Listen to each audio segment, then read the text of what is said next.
Rashmi Das. Welcome back to study with RC. आज के इस वीडियो से बच्चों हम स्टार्ट करने जा रहे हैं क्लास 9 एनसीईआरटी मैथ्स के एक नए chapter 11 surface areas and volumes को। आज के इस वीडियो में हम एक्सरसाइज 11.1 के फर्स्ट 4 क्वेश्चंस करने वाले हैं बच्चों। एक्सरसाइज 11.1 जो है वो आपका कोन के ऊपर बेस्ड एक्सरसाइज है। तो यहाँ हमें दो फॉर्मूलाज यूज होने वाले हैं, एक कर्व्ड सरफेस एरिया ऑफ कोन और दूसरा हमारा total surface area of cone. तो बिफोर स्टार्टिंग द क्वेश्चन हम जल्दी से रिवाइज कर लेते हैं कि दोनों फॉर्मूलाज कौन कौन से हैं। तो यहाँ आप देखो कोन कुछ इस तरह का होता है। यहाँ से जो आप परपेंडिकुलर डिस्टेंस लेते हैं डायामीटर तक का, इस कॉर्नर से परपेंडिकुलर डिस्टेंस जो रहता है डायामीटर तक का, इसे हम हाइट कहते हैं। इसे हम h से डिनोट करते हैं और ये क्या होती है हमारी height of the cone, height of cone. अच्छा, और ये जो हमारी स्लैंट वाली हाइट है, जो टेढ़ी वाली हाइट है, नाम समझ में ही आ गया होगा, इसे हम L से डिनोट करते हैं और इसे हम बोलते हैं स्लैंट हाइट। जो हमारी टेढ़ी हाइट है वो हमारी स्लैंट हाइट होती है बच्चों कोन की, और इसे हम L से डिनोट करते हैं। अब आपको मालूम ही है जो कोन का बेस होता है वो सर्कुलर बेस होता है। तो ये जो लाइन है ये हमारी डायामीटर है और इसका जस्ट हाफ हमारा क्या हो जाएगा, रेडियस ऑफ द कोन। अब हमारा जो curved surface area of cone होता है, कोन के ऊपरी हिस्से को बस हम कर्व्ड सरफेस एरिया में काउंट करते हैं, नीचे का बेस हम नहीं लेते हैं। तो कर्व्ड सरफेस एरिया में हम सिर्फ और सिर्फ कोन के ऊपर के हिस्से को लेते हैं। तो कर्व्ड सरफेस एरिया ऑफ कोन क्या होता है हमारा, पाई आर एल होता है बच्चों। यहाँ सिर्फ आर और एल का यूज करेंगे, और पाई का यूज तो हम हर उस जगह में करते हैं जहां हमारा सर्कल का केस आता है ना, सर्कल में पाई रहता ही है। तो यहाँ कर्व्ड सरफेस एरिया ऑफ कोन क्या हो जाएगा हमारा, पाई आर एल हो जाएगा। और टोटल सरफेस एरिया क्या होगा sir, total surface area of कोन आपको इजीली याद रहेगा यदि आपने curved surface area of cone याद रखा। तो कर्व्ड सरफेस एरिया में यदि आप बेस का एरिया ऐड कर देंगे तो हमारा क्या हो जाएगा, टोटल सरफेस एरिया ऑफ कोन हो जाएगा। तो कर्व्ड सरफेस एरिया हमारा, कर्व्ड सरफेस मैंने क्या बोला अभी, कर्व्ड सरफेस एरिया में यदि हमने बेस, कोन के बेस का एरिया ऐड कर दिया तो हमारा टोटल सरफेस एरिया हो जाएगा। बेस हमारा कोन का क्या है, सर्कुलर बेस है, और सर्कल का एरिया क्या होता है, पाई आर स्क्वायर होता है। तो यहाँ से हमें टोटल सरफेस एरिया ऑफ कोन क्या मिल जाएगा, कर्व्ड सरफेस एरिया हमारा पाई आर एल है, बेस ऑफ कोन हमारा सर्कुलर है इसलिए पाई आर स्क्वायर हो गया इसका एरिया। यहाँ से आपको फॉर्मूला क्या मिल जाएगा, पाई आर को हमने कॉमन यदि ले लिया तो R pi are L plus R हो जाएगा हमारा total surface area of cone. तो यदि आपने curve surface area of cone याद रखा तो आपको total surface area of cone याद रखने में भी कोई डिफिकल्टी नहीं होने वाली। ठीक, तो ये तो हमने रिवाइज कर लिया हमारे किसको, फॉर्मूलाज को। हमारा फर्स्ट जो क्वेश्चन है वो हमारा कर्व सरफेस एरिया के ऊपर बेस्ड क्वेश्चन है। जल्दी से क्वेश्चन को पढ़ते हैं और देखते हैं कि क्या क्या चीजें हमें गिवन में दी हुई है और क्या हमें फाइंड आउट करना है। क्वेश्चन में हमें बोल रहा है diameter of the base of a cone is 10.5 centimetre. तो यहाँ से हमें पूरा डायामीटर दे दिया है बच्चों। यहाँ से हमें पूरा डायामीटर मीन्स यहाँ से लेकर यहाँ तक की पूरी लेंथ हमें क्या दे दी है, ये हमें दे दी है 10.5 सेंटीमीटर। तो गिवन में हमें डायामीटर को मैं डी से डिनोट कर दे रही हूँ। ठीक, ये हमें 10.5 सेंटीमीटर दी हुई है। अब याद करो हमारा कर्व सरफेस एरिया ऑफ कोन क्या है, पाई आर एल है। यहाँ हमें आर की जरूरत है ना, तो डायमीटर का जस्ट हाफ होता है रेडियस, तो आर इज इक्वल टू क्या हो जाएगा, 10.5 अपॉन 2 सेंटीमीटर। इसे हम रेशियो में ही छोड़ देते हैं। ठीक, अब हमें एल चाहिए, क्या एल दिया है आगे पढ़ते हैं देखो, and it's slant height is 10 centimetre. तो देखो स्लैंट हाइट एल भी हमें गिवन में दी हुई है। एल हमें कितना दिया हुआ है, 10 सेंटीमीटर। हमें क्या करना है, find its curved surface area. तो हमें सिर्फ और सिर्फ curved surface area find out करना है। बहुत ही इजी क्वेश्चन है बच्चों। फॉर्मूला यदि आपको याद है कर्व्ड सरफेस एरिया का which is pi R L, तो हमें सिर्फ और सिर्फ वैल्यूज पुट करनी है, सॉल्व करना है, हमें आंसर मिल जाना है। पाई की वैल्यू हमें बोला है 22/7 रखने के लिए, तो 22/7 रखा। आर की वैल्यू हमने क्या निकाली, 10.5 अपॉन 2, डायमीटर दिया है, रेडियस निकाल लिया था हमने, और स्लैंट हाइट भी हमें ऑलरेडी गिवन है एल की जगह हम क्या पुट कर देंगे, 10 पुट कर देंगे। क्यों? क्योंकि हमें स्लैंट हाइट कितनी दी हुई है, 10 सेंटीमीटर दी हुई है। ओके, अब कैंसिल आउट करते हैं। देखो 7 से ये कैंसिल हो जाएगा, 7 1 जा 7, 3 कैरी गया तो 35 बचा, डेसिमल है तो डेसिमल लगाएंगे, फिर 7 5 जा हमारा 35 होता है, तो 1.5 यहाँ आ जाएगा, यहाँ 2 भी कैंसिल हो जाएगा, 2 11 जा 22, है ना। बचा क्या क्या, हमारे पास 11 बचा है, यहाँ पे हमारा 1.5 बचा है, यहाँ पे हमारा 10 बचा है। तो देखो 1.5 ये डेसिमल हमारा हट जाएगा 10 से मल्टीप्लाई होके, तो ये 11 इंटू 15 लिख सकते हैं इसको। 11 इंटू 15 हमारा कितना होता है, 165। और क्योंकि ये एरिया है तो ये सेंटीमीटर स्क्वायर होता है। एरिया हमेशा स्क्वायर यूनिट में होता है बच्चों, वॉल्यूम हमारा क्यूबिकल यूनिट में होता है, एरिया हमारा हमेशा स्क्वायर यूनिट में होता है। तो आंसर फाइनल हमारा क्या हो जाएगा, 165 सेंटीमीटर स्क्वायर। तो यहाँ से आप curve surface area is equal to क्या लिख दोगे, 165 सेंटीमीटर स्क्वायर। इजी था, सिर्फ हमें क्या मालूम होना चाहिए, फॉर्मूला मालूम होना चाहिए, है ना। नेक्स्ट क्वेश्चन की तरफ चलते हैं। नेक्स्ट क्वेश्चन देखो क्या दिया है, find the total surface area of कोन। अब हमें टीएसए निकालने को बोला है, टोटल सरफेस एरिया। तो इसका फॉर्मूला हमारा क्या था, pi are are plus l, l plus r लिखो चाहे आर प्लस एल लिखो, बोथ आर सेम। ठीक, यहाँ पे हमें बोला है total surface area of cone निकालना है if its slant height is 21 metre, l हमें दे दिया, and the diameter of its base is 24 metre. तो देखो गिवन में हमें क्या क्या चीजें दे दी हैं, गिवन में हमें स्लैंट हाइट एल दे दी है कितनी, 21 मीटर, और डायामीटर दे दिया है, diameter of its base is 24 metre, तो 24 मीटर हमें डायामीटर दे दिया। टोटल सरफेस एरिया निकालना है, again very easy question, formula यदि मालूम है तो चुटकियों में हो जाएगा। यहाँ से रेडियस हम निकाल लेते हैं, रेडियस हमारा क्या हो जाएगा, 24/2 which is equal to 12 metre. Total surface area क्या है हमारा, pi are are plus L है। यहाँ से हमें वैल्यूज पुट करनी है, 22/7 पाई की वैल्यू लेने को बोला है, तो सेम वही लेंगे, 22/7। आर की वैल्यू हमारी कितनी आई है, 12 आई है। फिर विद इन ब्रैकेट यहाँ आर हमारा अगेन 12 है, और एल हमारा कितना है, देखो 21 है, तो ये 21। अब इसको थोड़ा सा सॉल्व करना है, तो कर लेते हैं सॉल्व। 22/7 एज इट इज रखा हमने, 12 इन दोनों को ऐड करेंगे, पहले हम बॉड मास के हिसाब से ब्रैकेट को सॉल्व करते हैं, है ना। तो 12 प्लस 21 कितना हो जाएगा हमारा, 33। अब ऊपर वाले न्यूमरेटर को मल्टीप्लाई कर लेते हैं, तो देखो कितना आएगा, यहाँ है हमारा 22 इंटू 12, यहाँ हो जाएगा 264। 22 इंटू 12 करोगे आप तो 264 आपको मिलेगा।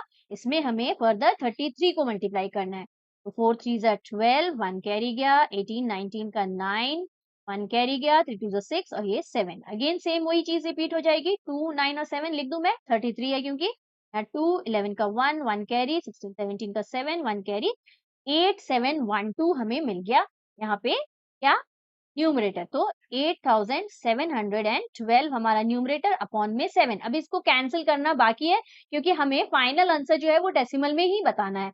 यहाँ से हम कैंसिल आउट करते हैं, तो देखो 7 1 जा 7 गया, 1 कैरी आया तो 17 बना, 7 2 जा 14, 17 में से 14 सब्ट्रैक्ट करोगे तो आप 3, यहाँ 3 कैरी गया तो 31 बचा, 31 जाएगा तो कितने जा, 7 4 जा 28, 29 30 31, 3 बचा, 32 बना, अगेन 7 4 जा 28, 29 30 31 32, फिर 40 बना, तो डेसिमल लगा के 7 5 जा 35 होता है, फिर 50 बना, 7 7 जा 49। अच्छा, यदि इस तरह से आपको कंफ्यूजन हो रही है तो मैं आपको यहाँ पे करके बता देती हूँ बच्चों, बहुत ईजी है। यहाँ देखो, यहाँ से हमारा था कितना, 8712 इतना आया था, ये हमें 7 से डिवाइड करना था, 7 1 जा हमने 7 लिखा, 1 गया तो 7 नीचे लाए तो 17 बनेगा, 7 7 2 जा हमारा 14 होगा, यहाँ पे 3 आएगा, 1 नीचे आया तो 31 बना, अगेन 7 4 जा 28,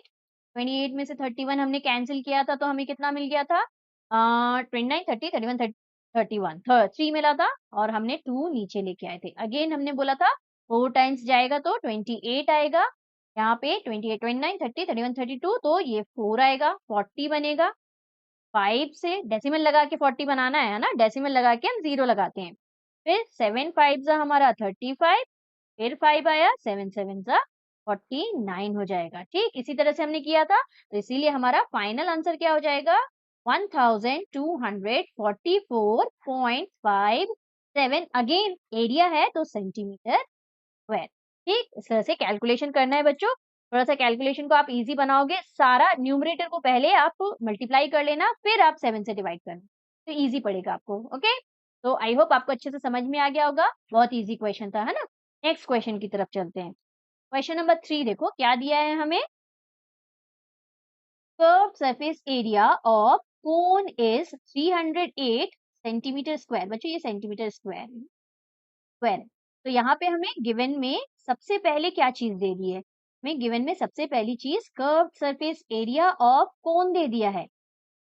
मतलब हमें पाई आर एल की वैल्यू दे दी है। पाई आर एल की वैल्यू कितनी दे दी है, 308 सेंटीमीटर स्क्वायर। देखो स्क्वायर यूनिट से ही देख के समझ में आ रहा है कि ये तो एरिया दिया हुआ है, ऊपर बताया भी है कर्व सरफेस एरिया दिया है। आगे बोला है it's slant height is 14 centimetre, L भी दे दिया है, एल हमें 14 सेंटीमीटर दे दिया है। फाइंड इट, फाइंड फर्स्ट, देखो इसका रेडियस ऑफ द बेस। सबसे पहले हमें टू फाइंड में सबसे पहले क्या फाइंड करना है, आर फाइंड करना है। रेडियस फर्स्ट नंबर पे हमें आर फाइंड करना है, और सेकंड नंबर पे हमें total surface area of cone. तो सेकंड नंबर पे हमें T S R O T S A find करना है ना। टोटल सरफेस एरिया से मैंने डिनोट कर दिया। ओके, ये दोनों हमें फाइंड करना है। तो सबसे पहले आर फाइंड करना है। कैसे फाइंड करेंगे, जितनी चीजें हमें गिवन में दी हुई होती है ना बच्चों, उसी का यूज करते हैं। तो लेट्स इरेज दिस फर्स्ट। अच्छा, यहाँ से हम क्या करेंगे, देखो सबसे पहले हमें सॉल्व स्टार्ट करेंगे तो कर्व सरफेस एरिया ऑफ कोन में पता है कितना दिया हुआ है, 308 दिया हुआ है। हमें मालूम है कर्व सरफेस एरिया का फॉर्मूला कितना होता है, पाई आर एल। तो कर्व सरफेस एरिया ऑफ कोन की जगह हम क्या लिख देंगे, पाई आर एल लिख देंगे उसका formula. This will be equal to 308। ठीक, अब यहाँ से बस वैल्यूज पुट करनी है, 22/7। आर की वैल्यू हमें फाइंड आउट करनी है, तो एज इट इज छोड़ दिया, मल्टीप्लाइड बाय एल की वैल्यू देखो हमें 14 दी हुई है, बहुत प्यारी सी वैल्यू दी हुई है, 14 लिखा इज इक्वल टू 308। यहाँ सबसे पहले 7 2 14 कैंसिल कर देते हैं, इजिली कैंसिल हो रहा है।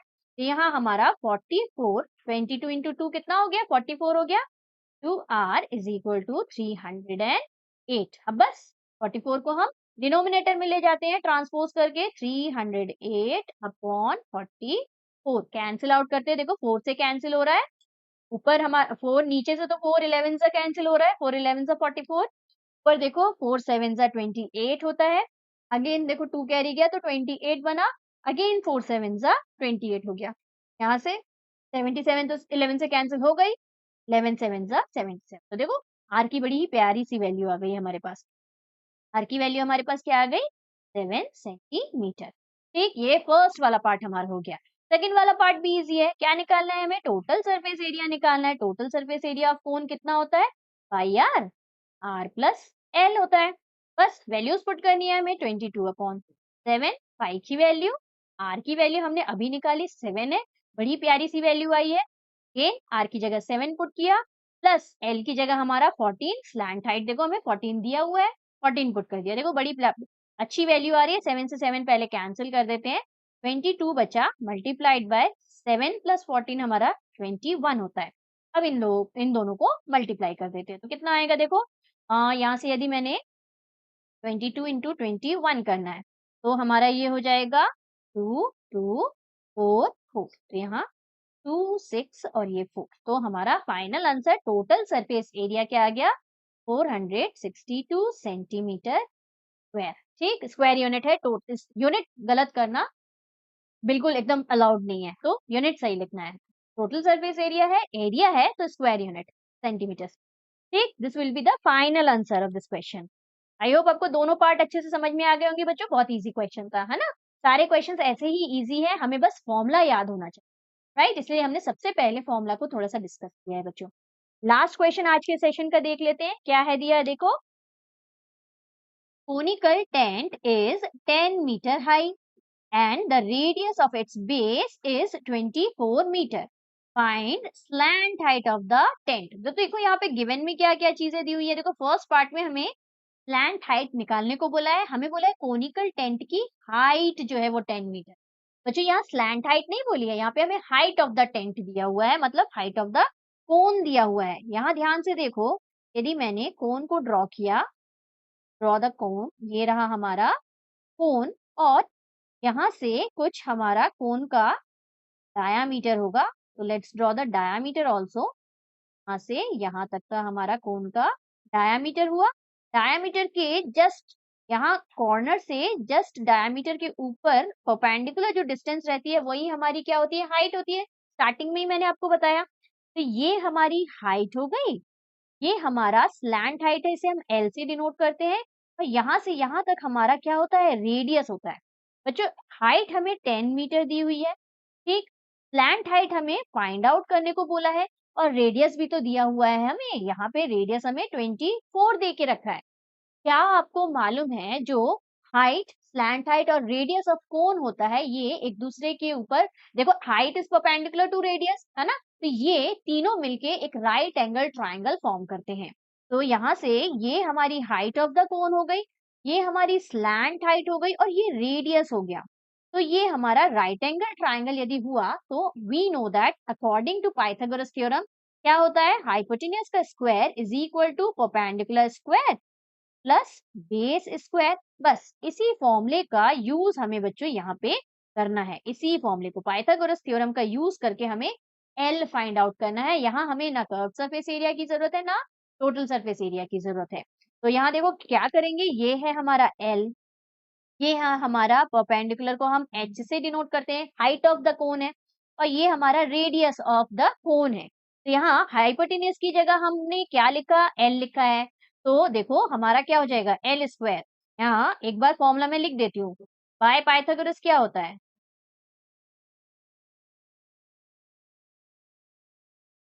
By Pythagoras theorem h square hypotenuse का square is equal to base square plus plus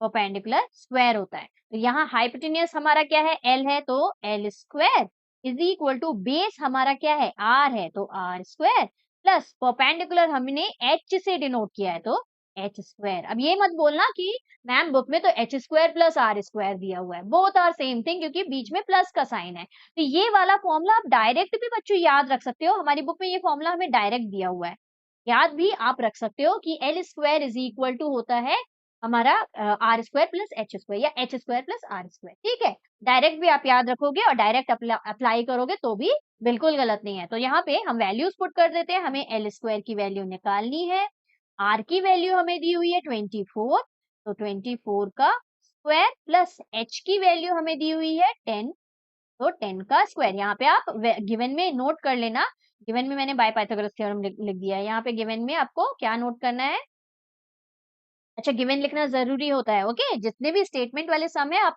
पूरा पूरा लिखोगे, आपके मार्क्स कहीं नहीं जाएंगे।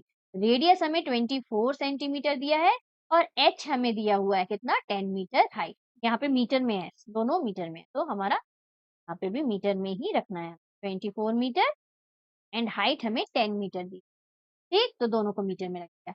वैल्यूज पुट कर दी। यहाँ देखो L square is equal to क्या होगा, 24 किसका स्क्वायर होता है, 24 का स्क्वायर होता है 576, ठीक, प्लस 110 का स्क्वायर क्या होता है 100, ये तो इजी है। दोनों को ऐड करते हैं तो L square is equal to 676 मिल जाएगा। अब 25 का स्क्वायर 625 होता है, उसके जस्ट बाद 26, तो 676 किसका स्क्वायर होता है, 26 का स्क्वायर। तो L square is equal to 676 है, तो L is equal to under root 676 हो जाएगा, जो कि किसका स्क्वायर है हमारा 26 का स्क्वायर। तो एल की वैल्यू हमें क्या मिल गई 26 मीटर, क्योंकि हमें मीटर में क्वेश्चन दिया है तो आंसर भी मीटर में होगा। नेक्स्ट हमें क्या बोला है, देखो नेक्स्ट को ध्यान से सुनना। नेक्स्ट वाले में हमें बोला है cost of the canvas required to make the tent. हमें फाइंड आउट करना है कि जो टेंट बनाना है, उस टेंट को बनाने के लिए जो कैनवास लग रहा है उसका टोटल कॉस्ट कितना है।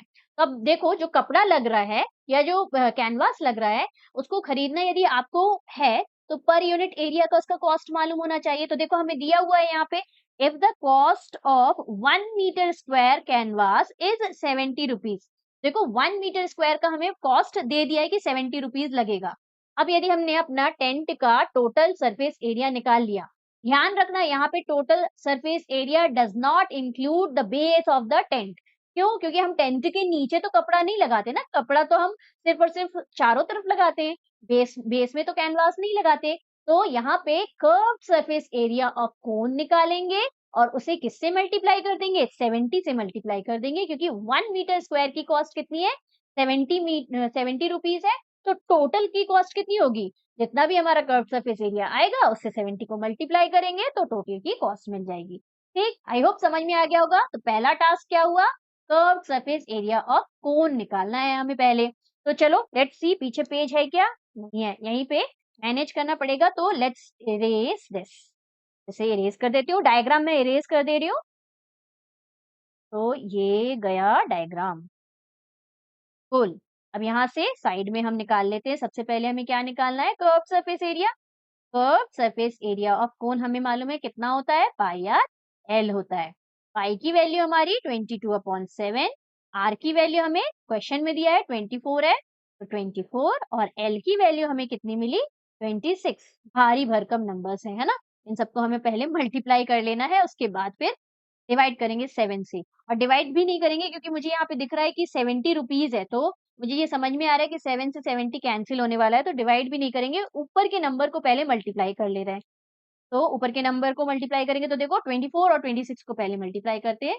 तो ये क्या हो जाएगा? 24 का 4, टू कैरी 12, 13, 14, यहाँ पे 8 और ये 4, 4, 12, 624 आ गया। और 624 में 22 को मल्टीप्लाई किया तो कितना आएगा? ये हो जाएगा 8, 4 एंड 12, सेम 8, 4 एंड 12।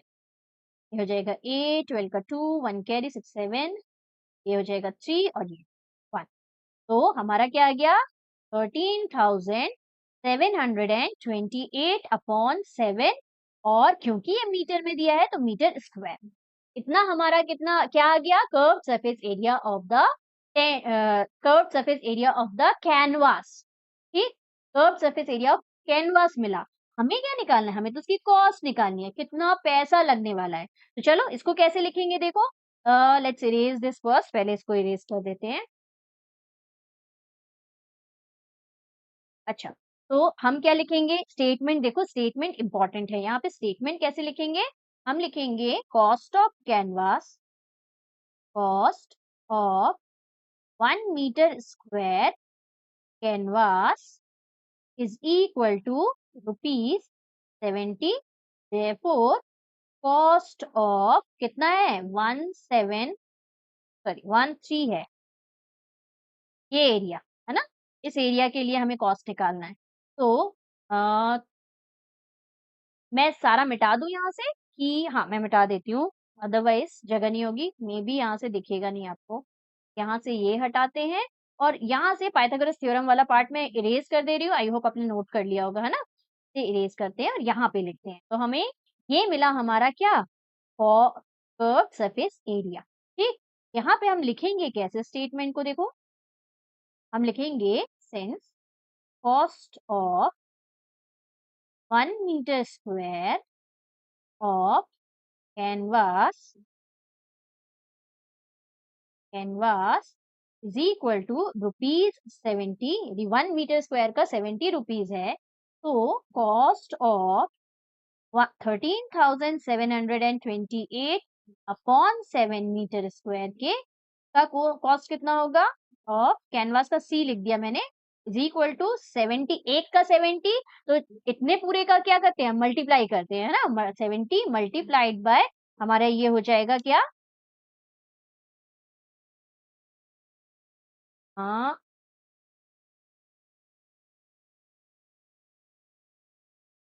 बाउंड्री बना देते हैं। हाँ, अब सही है। ये हो जाएगा हमारा 13,728/7।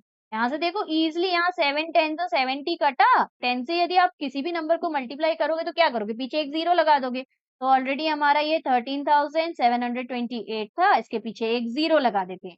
तो हमारा फाइनल कॉस्ट कितना हो जाएगा? 1,37,280 कॉस्ट आ जाएगा। तो फाइनल आंसर में आप क्या लिखोगे? Total cost is equal to total cost of canvas is equal to rupees 1,57,280। ये हो जाएगा हमारा फाइनल। आई होप आपको अच्छे से समझ में आ गए होंगे चारों के चारों क्वेश्चन। अच्छे से प्रैक्टिस करना सारे क्वेश्चंस को। नेक्स्ट वीडियो से हम क्वेश्चन नंबर 5 करेंगे। ओके, चलो मिलते हैं नेक्स्ट वीडियो में। Till then keep practising maths. Take care, bye bye.